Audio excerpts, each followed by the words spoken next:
Steve King, Cognitive Disabilities and the Impact on Product Design.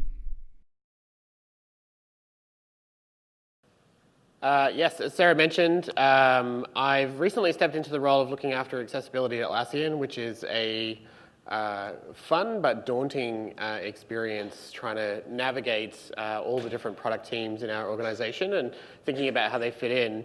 And so when I submitted this talk, I thought, well, it'd be good to put together the work that we're doing in product teams and the cognitive disabilities side of things. So hopefully it works well. This is actually an adaptation of another talk that was given last year at AliCamp around cognitive disabilities. So I'll pass a link to that on my Twitter feed later, so if you want to follow up on some of the concepts and go a bit deeper on that, you can.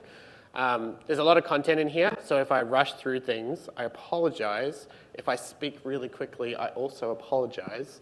But if you have any questions, I can answer them afterwards at lunch or on Twitter. Okay, so cognitive impairments are one of the, I guess they're more acceptable as a form of disability in looking at accessibility now, but it's been something that's been challenging for companies to adopt. It's easier for them to see visible disabilities or other kind of accessibility needs and actually start adopting those within their organization. But when they start thinking about cognitive disabilities or impairments, they don't necessarily think about those straight away, and they don't make it a priority. So today I just want to give you a bit of an understanding on what some of the cognitive impairments that can affect product design and product usage are, and how to approach some of those as part of your development lifecycle. I'll predominantly focus on the product lifecycle, and I'll talk about that quite a bit, but it's not necessarily just kind of locked into that, and I'll give some examples backwards and forwards as well. So when we're talking about customer need, we're really talking about how people actually use our products and how we actually implement our software and our apps to actually be consumed by end users. As Scott pointed out, they are the most terrifying part of our business. Having accessibility issues in those in applications that are used by people can have real-world impact. When I was building Abilio, one of the things that we actually noticed was that when we started presenting information around how to navigate through the city, if we presented that in the wrong way, we would actually send people down the wrong street, miles out of their way, and given that our aim for that product was actually to have a shortest, flattest path for people to get from point A to point B, making that more complicated and making that journey longer was actually counter to our goals. So while we weren't necessarily thinking about cognitive disabilities when we started building that app, we very quickly started thinking about it as part of our overall design. Before I dive too much into the different kinds of cognitive disability that I've been looking at, I just want to give a bit of disability 101, which I know might land a bit short here, but just bear with me because I'll fit it into the overall product lifecycle aspects. So, disability 101.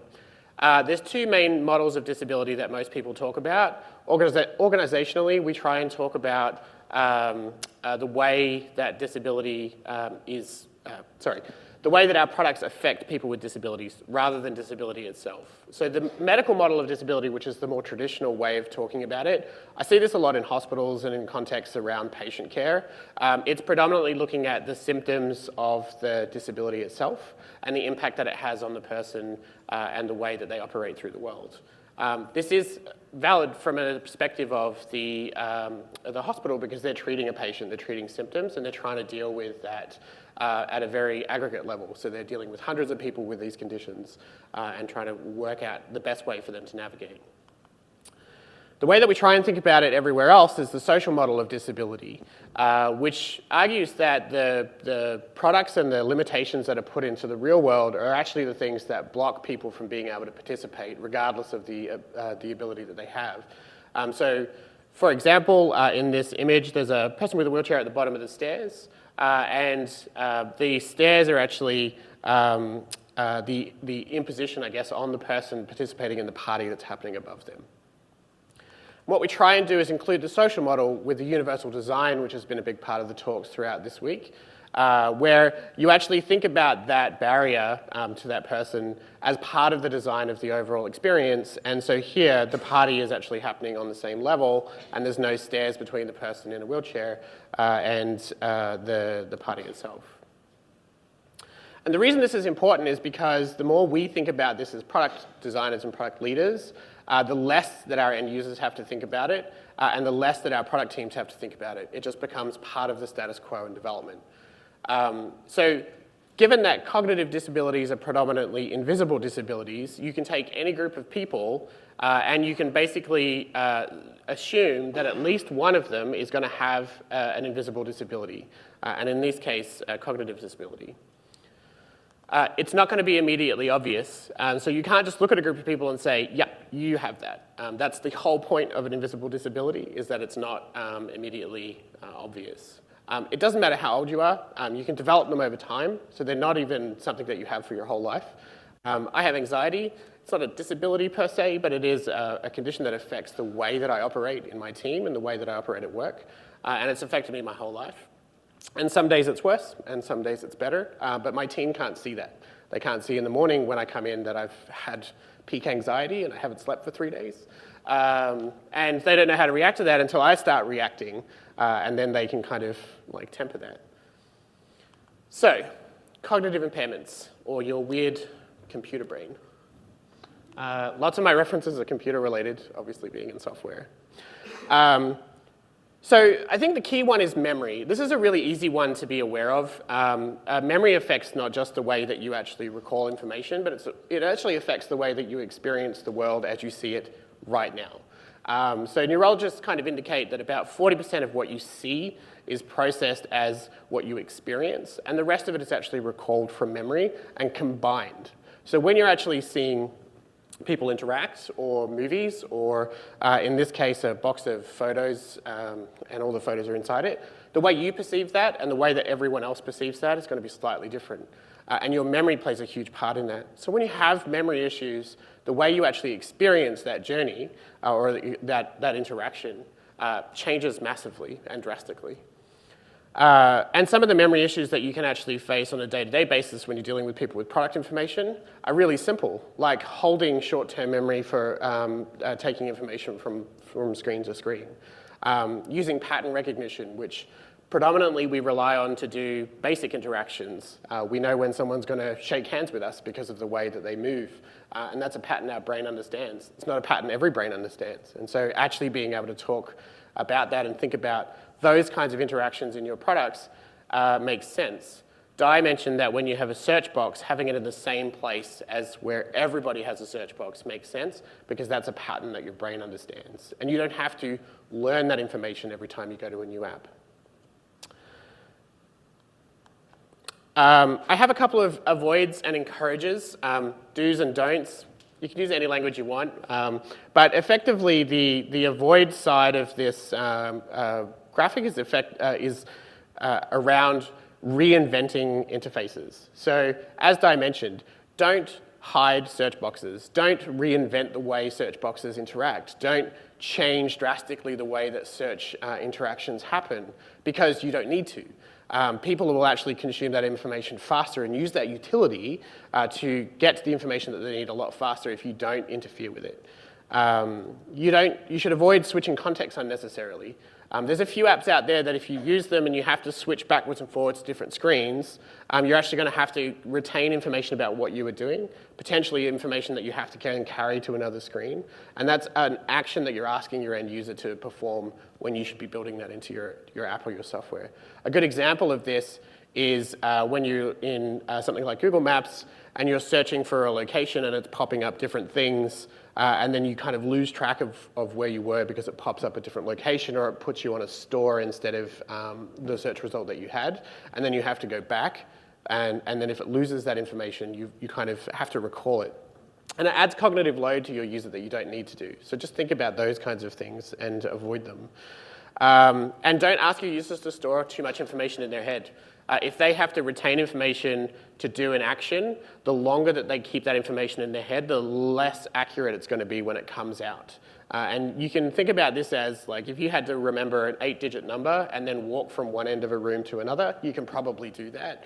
But if you had to then like jump over chairs and navigate people and like avoid conversation if you're socially awkward like I am, then you're going to forget that information pretty quickly. And by the time you get to the other side, you won't remember those 8 numbers. So think about those journeys as part of your product journey as well. Each of the screens that your user has to go through, if you're asking them to retain information between those or as they transition through them, that's going to get lost over time. So encourage clear lists of information that's needed. Be upfront. Tell people that you're going to ask for information. They can start to think about it. Don't be too upfront. Don't try and get them to preload a lot of information because then they'll start to forget that.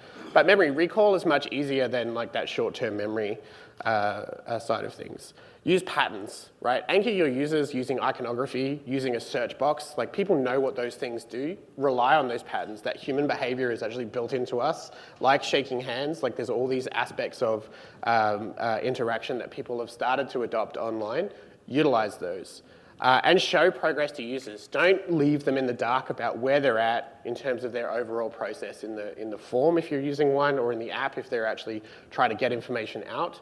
I don't know if you've ever tried to look up like changing providers for like phone or power or healthcare or something like that. And the first thing it does is ask you a bunch of information about your power consumption, and the next one is like, I need all your personal information, and you need to sign in and register for a newsletter, and that whole process is disruptive, and it's a bit of an ambush. They have some reasons for that, but that's actually quite disruptive and adds a lot of cognitive load as well. Language. Di covered this really well. You should go back and see her talk if you didn't. Choose meaning in what you're using. Like, don't focus on the words. Don't try and use big words that look fancy.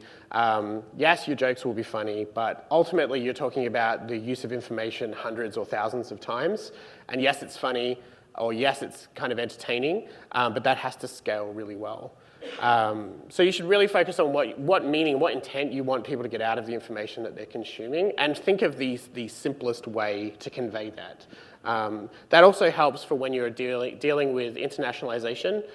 Being an Australian software company with a bit of wit in the way that we actually publish some of our content and some of our interactions in our products, internationalization is a bit of a drama, because when we start translating that to some other languages, that humor and that personality doesn't transfer over very well. So we end up with some very awkward forms that aren't entirely clear if you're accessing them in a foreign language. And also think about writing versus speaking.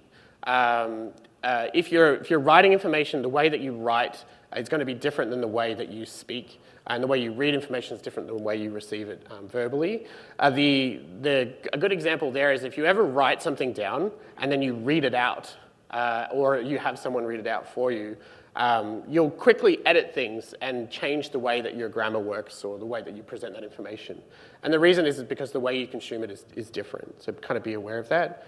And paralinguistic cues are a really important thing to be aware of. There is none in social media.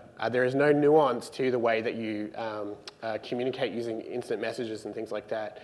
We have a lot of products that you exchange information through comments, and those comments have to be loaded with, like emojis and things like that communicate those things that verbally we would be doing. So you can't have like a bit of a sly smile when you're saying something slightly sarcastic and have that conveyed in a lot of situations. And so think about that when you're actually writing stuff out or you're having content written as well. So another avoid and encourage slide. So the avoid on the left, again, avoid confusing language, avoid jargon, right? Like if your wider community understands all the terms that you're using, great. At least introduce them for people who are new to it. Don't add that cognitive load. And if you're using jargon or you're explaining things, think about whether it's just simple to use basic terms throughout the whole the journey, instead of trying to load up the person with jargon, make them remember that and learn that, and then kind of move through the app. You should definitely not be animating or coloring text unnecessarily. You should definitely never be animating text if you expect people to read it and not throw up. That's just good advice. You should definitely encourage, again, like that well-established iconography. Remember that iconography and emojis are actually a language on their own. Don't think of them as just an extension to English. When you start combining that together, that is a language, and people do interpret that slightly differently. Just ask anyone that's sent the wrong emoji to somebody. Can go either way. Think about simple layouts. Think about how the content's consumed linearly, right? Like what information is the most important? What do they need to know? Where are they needing to make a decision? Do you give them the option to make a decision once they get to that information? Or do they get stuck and then have to like quickly eject back up to the top of the page to go back and make a decision, right? So think about the logical layout. Physically modeling this, the IBM team did a really good example where they were showing tactile workflows and screens. This is actually really great just for prototyping in general. Post-it note prototyping, doing drawstrings between them are really good because it shows you the pattern of information and where you need that, right? So if you can give information and then ask for a response at the right time, you're never going to overburden them with information, and you're never going to ask for a decision before they have the information they need. So clear and logical content, and think about internationalization, right? If you're a bit witty in the way that you write, great. Think about how that translates into a foreign language, or accept that you're going to lose that tone when that happens. Numbers. This is Count von Count. I don't know if anyone knew his actual name. Everyone just thinks of him as Count Dracula. Go figure. There's a form of dyslexia that affects people with numbers. It's quite simplified as dyscalculia. I think I'm saying that wrong, but that's what it is. Effectively, you have dyslexia of numbers. This doesn't just affect your use of numbers. It affects your use of patterns, right? So if you're trying to do your times tables, you're actually recalling from a pattern part of your brain. If you're calculating and doing arithmetic in a manual way, you're actually going to be doing that in a slightly different part of your brain. So those patterns are really important, and you can forget those, or they can be impacted with those if you have cognitive load. So even remembering basic things start to kind of become a problem. It affects your spatial reasoning.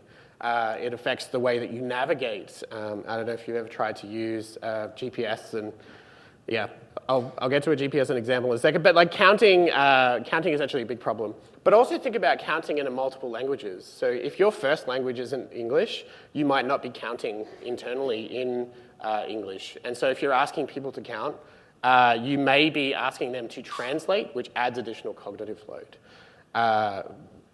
For whatever reason, I learned to count 1 to 10 in Italian. That's what I do in my head, and everything from 11 up is in English.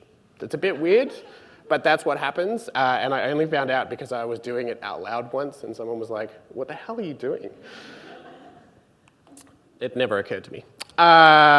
So avoid using references using numbers. Don't have a table of information with numbers and then ask people to translate that down to an input field. Like actually just have those inputs that people can just click on. Don't require the user to recall a lot of information or data between screens again, especially if they're having to coordinate that, right? That kind of reasoning is not always easy to do if you have number-based problems. Again, use icons, use slider scales instead of like direct inputs for numbers. People can translate those a lot easier. And use simple selections for numerical-based inputs. Don't ask people to kind of like input a field. Just give them a number or a range and like let them click around. So don't add like confusing elements to, like if you're throwing numbers at people, they then have to start interpreting that and then they have to actually act on that. This screen is bad for 2 reasons. One is it's got autoplay, it's terrible.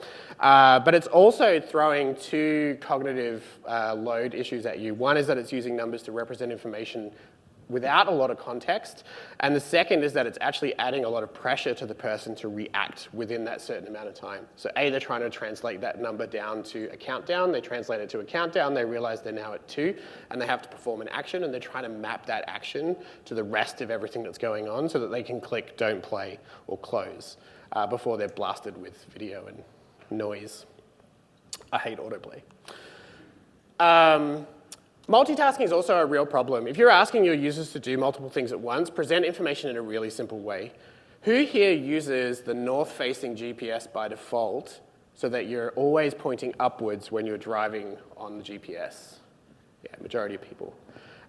This is actually reducing your cognitive load. You don't have to think about which direction you're going when you do that. It's just pointing you always up, and so you can go, I need to turn left or I need to turn right. It might not seem like a big deal, but if you have a GPS like the one that's shown on the screen, and it's saying that you need to turn left, but it's pointing down, you have to have a spatial reasoning for a second to work out which direction that actually is. Like, oh yeah, I am actually turning left, even though it looks like I'm turning right and going backwards. So think about that when you're doing your app. Can you present information in a way that doesn't require the user to translate? If you can, do it. Yeah, like it's just the easy way to do it.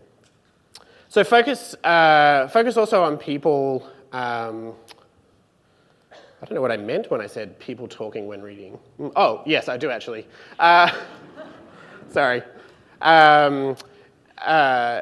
I don't know if this affects everybody, but with my anxiety, I can't listen to somebody talking and process that information at the same time as I'm reading, right? So if my parents are over and they're watching the news, I have to go in the other room if I want to read anything or like respond to messages and things, because that just disrupts the way I'm thinking. So just be aware, I guess, contextually where people are consuming the information that you're giving them. You know, like news apps are great. You're going to consume that on public transport. Chances are you're not chatting on public transport, or you're maybe not overhearing the conversations that are happening on transport. So that's really good. But if you're expecting people to like front load a lot of information through the product that you're delivering, while they're also trying to participate in a team setting, like we have tools that allow people to collaborate projects. And if you're doing a project meeting and reading information out at the same time, you want that information to be presented in a way that's easy to do, that allows them to focus on just that activity. Think about listening versus hearing when you're presenting information audibly. So if you've got videos, think about like, are people going to be just listening to what's happening and like checking in every now and then? Or are people engaged and hearing everything that's being said and then translating that into action? And just be aware of the context switching costs. Yes, it's frustrating that you can't use your phone to text while you're driving, but you also can't merge and do things at the same time. So there's like a cognitive load to those things. Who here turns down the radio to find a house that they're looking for? Yeah, that's another one. If you've lost something in your house and you're running late, do you just like need silence to find what you're looking for? Yeah, same thing. And for some people, like I find it really easy to write different types of documents with different music, but when it comes to actually like writing a talk, I have to just sit and tune it out. So it's the same thing, your brain's multitasking, just give it the space it needs to do the activity that you want, and think about that when you do the product design. So don't require your users to listen and read at the same time. That's terrible. That's just asking them to do way too much. That's why autoplay for videos is terrible, because you're asking them to do a few things at once. Don't require users to switch context unnecessarily, and especially not repeatedly. Do give them simple navigation paths, like give them the clearest path to the information they need. And consider using language, consider your language when it's used as read or spoken language. And allow people to pause workflows. Twitter's been used a lot as an example, so I'll use that one as well. If you're drafting a tweet and then you forget something like someone's name, and Twitter's search for people's names is terrible, and then you cancel, it gives you a prompt to say, do you want to save a draft or do you want to delete it? If you save a draft and then you go and do whatever username lookup you were doing and then come back and click new tweet, it loads the last draft that you were working on straight away. Or you can click the drafts link straight away. That kind of thing is actually really good, really simple feature, but it adds a lot of value to the users who are dealing with cognitive load. This is also terrible, like pop-ups over other things. If you're buying stuff online, and then you get like a pop-up to sign up to a newsletter, or those slide-in things that like give you a 1 in 1 billion chance to get $2 off your next order. Those things are terrible. Like, don't add those to your site unnecessarily. Again, think about that multitasking tax that you're asking people to perform. This is another one I really hate. Qantas adding their like friendly help service where they ask you to engage. I did actually engage on this once because their phone service was really slow, and this took 45 minutes before they replied anyway. So like, it's not super helpful, Qantas, so don't like add it unnecessarily. And again, overall, just think of that cognitive load, the burden that you're putting on your end user. You can make people really tired. There is an Ali Bites talk that you can link to as well. There was a talk a few years ago where someone was using a form, got halfway through the form, had to throw up, right? Like it was just an overbearing form. It was designed really poorly. It was one of the key reasons that I was pushing for better accessibility inside Atlassian as well. It wasn't one of our products, thankfully, but I definitely wanted to avoid, the story of people throwing up using our products. So think about the cognitive load that you're putting people under, right? You're burning mental energy faster if you're asking them to do too many things or you're adding too much tax to them. Think about those unconscious and conscious actions. Like you want all actions that people take on your app to be unconscious, right? Like new tweet, click that button, right? Start typing, click send. Not hard, right? It's a pattern that you know, and that's pretty common across everywhere you go. Sending a text message, what do? New text message, where it's going, what the message is, send. WhatsApp's the same. Like those patterns exist because it makes the life of the user easier. If you require them to do additional steps to get to those simple actions, you're going to add a lot of cognitive load.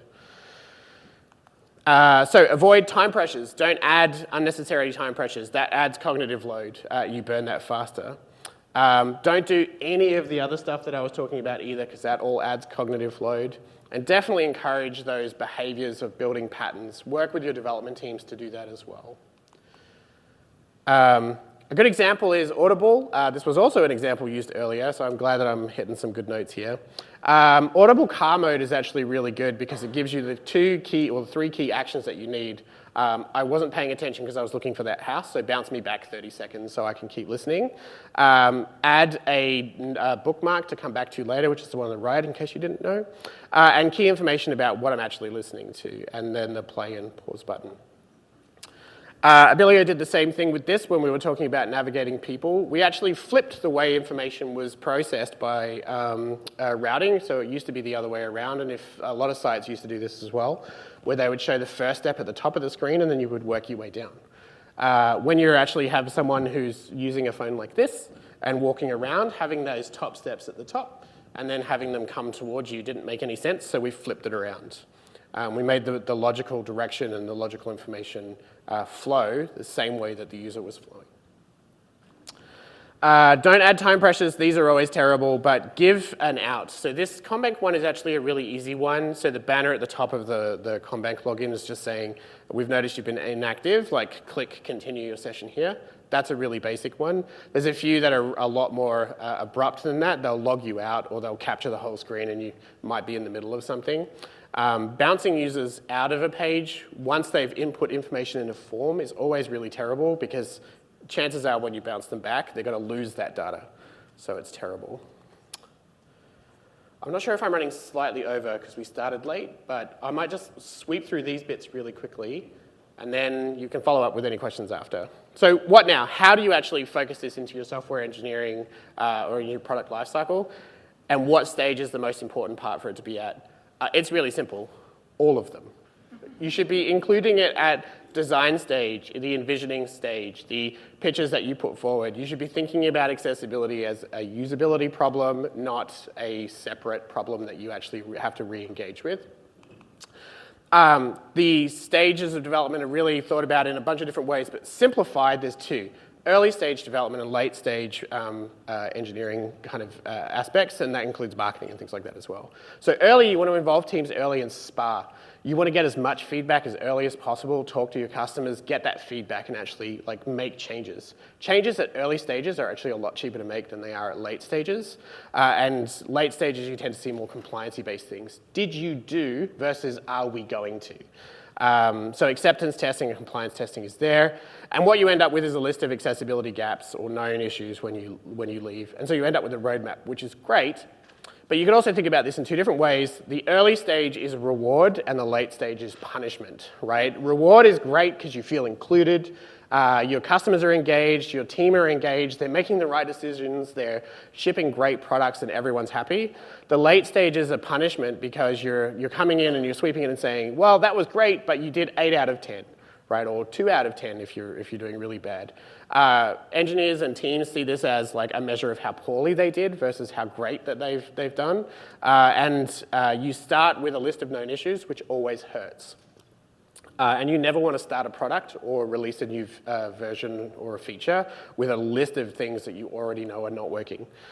So talk to your customers early, late, like through the whole process. The IBM Tactile demonstration was actually really great too, because involving people who are needing to provide a lot of feedback who don't necessarily get access to that early on is one of the things that you need to short circuit. There's this really great quote: as long as I listen to my customers, I'll never have to have another original idea. It's true. And if you keep listening to your customers, you won't also have to think about every aspect of accessibility. So keep asking questions and talk. Race through these last 2 slides and then I'll finish up.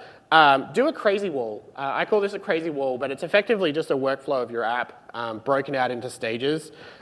This is just Smurf written over and over again with like lines between it if you're looking carefully, but it represents what we basically do when we start pitching out a new product or a new feature and mapping out how people engage with it. The great thing about doing a crazy wall is that you can bring other crazy people to come and actually sit down and talk through it. Think about the steps. You can get users to come engage with it. You can get other parts of the business to engage with it. And you get these feedback aspects. So feedback here is basically color-coded. We can then kind of look at friction points and we can see, okay, well, we needed this information here, but we didn't have it. And we needed a decision here, but we hadn't presented information, and et cetera. Like these short-circuit a lot of problems really early before you've even written any code. So if you're talking to customers, if your teams are aware of the accessibility tools and things that they can improve, and you're involving everyone and rewarding them with being involved early to make amazing products, your teams are going to do an absolutely kick-ass job. Yeah, that's probably it. I have a few other things, but that's fine.